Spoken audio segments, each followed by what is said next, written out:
Pour la seconde fois consécutive, Casablanca obtient la première place du classement des centres financiers africains. Selon l'indice GFCI du cabinet britannique Zien, qui permet de situer les centres financiers en fonction de leur compétitivité, la capitale économique du Maroc est leader en Afrique. Casablanca, c'est quand même une très grande ville, un très grand port. Il était donc naturel que cette place-là prenne autant d'importance jusqu'à occuper la plus grande, disons le premier rang en Afrique.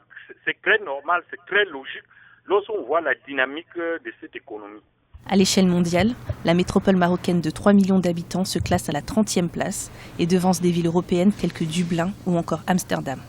Ce tableau prend en compte de nombreux facteurs tels que la réputation de la place financière, la flexibilité du marché du travail, la stabilité politique ou encore le nombre de diplômés.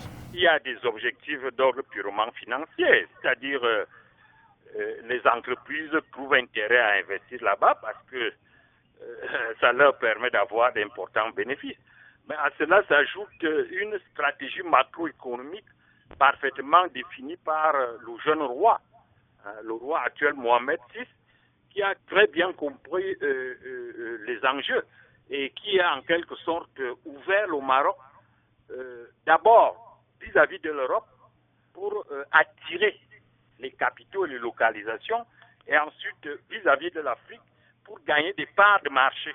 Créé en 2010 par le ministre de l'économie de l'époque, le centre financier de Casablanca s'inscrit dans le projet de renforcement du secteur financier marocain, avec pour ambition de dépasser les marchés financiers tunisiens et algériens. Un objectif qu'ils ont atteint en moins de temps que prévu.